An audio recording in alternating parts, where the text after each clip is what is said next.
cenário hoje que é muito preocupante. Hoje, inclusive, saiu uma reportagem no Valor que o painel de monitoramento de arbovirose do Ministério da Saúde chega a 3 milhões. Esse número é muito alto comparado, né, aos números de anos e períodos correspondentes anteriores. E o governo Lula, também a imprensa que nos diz, reduziu em 58,5% o valor do gasto com campanhas de comunicação, de prevenção e de conscientização sobre a dengue, mesmo com os diversos alertas que a epidemia de 2024 podia alcançar um número recorde de casos. Em 2023, o Ministério da Saúde gastou 13,1 milhões com campanhas de combate à dengue e outras arboviroses. Em 2022, foram 31,6 milhões. Por que, ministra, mais dinheiro para a cidade de Cabo Frio, comparado às demais? Em relação aos custos da campanha, a notícia noticiada é falsa. Nós contestamos imediatamente. Os valores destinados à campanha de publicidade para a dengue em 2024 é maior 50 milhões em relação a 32 milhões do período de 2022. Esse é o gasto em relação a 2022.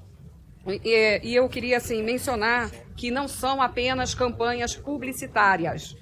Nós temos muitas outras ações trabalhadas com estados e municípios. Ações de âmbito local, ações educativas, cursos para os agentes de endemias e os agentes comunitários,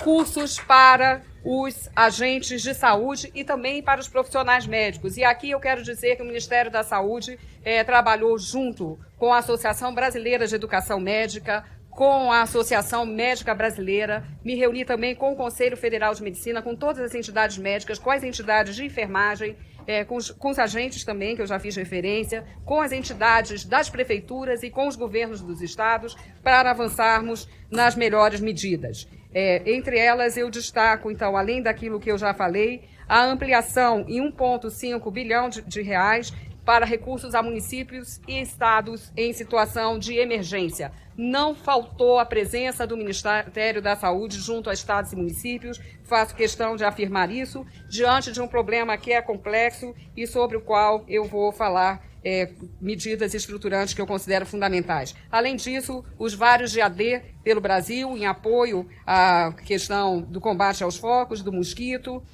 o abastecimento com estoques de inseticidas e larvicidas desde o ano passado, ou seja, um trabalho intenso que não foi isolado, como eu já disse aqui. E lançamos a campanha nacional Brasil Unido contra a Dengue, Zika e Chikungunya, lembrando que não é só dengue, mas também Zika e Chikungunya como grandes fatores de preocupação quando falamos de doenças transmitidas pelo Aedes aegypti, além do que aconteceu na região norte da febre Oropouche, que é um outro sinal grande de preocupação e que nós temos trabalhado diretamente. Muitos casos na região norte que foram diagnosticados como dengue eram, na verdade, febre Oropouche. Então, temos trabalhado com base na ciência, deputada Rosângela Moro, com base nas entidades e, principalmente, eu diria, numa articulação com estados e municípios. O Ministério da Saúde não tem feito esse trabalho de forma isolada. Também temos feito visitas técnicas a estados e municípios, sempre de acordo com as secretarias estaduais de saúde, como deve ser. Essas visitas prosseguem e elas têm dado resultados importantes. Ela fez um questionamento específico sobre destinação de recursos, mencionando um município específico, o município de Cabo Frio, no Rio de Janeiro.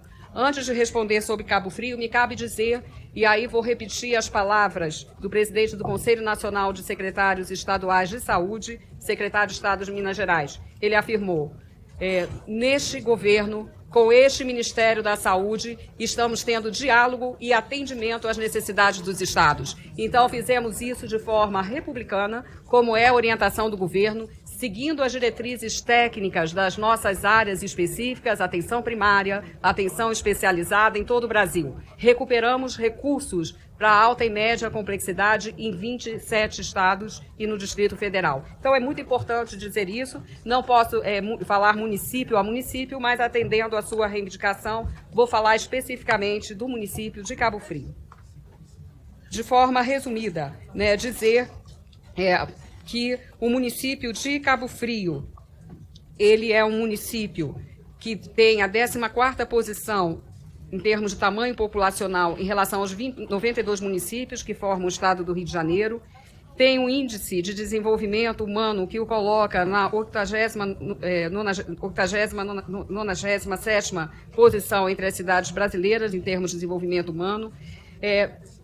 Tem, nos últimos 5 anos, isso que é importante dizer, como funciona essa atribuição de recursos? São analisados tamanho populacional, rede assistencial e, portanto, necessidades... Ministra, 1 minuto para a sua conclusão. Pois não.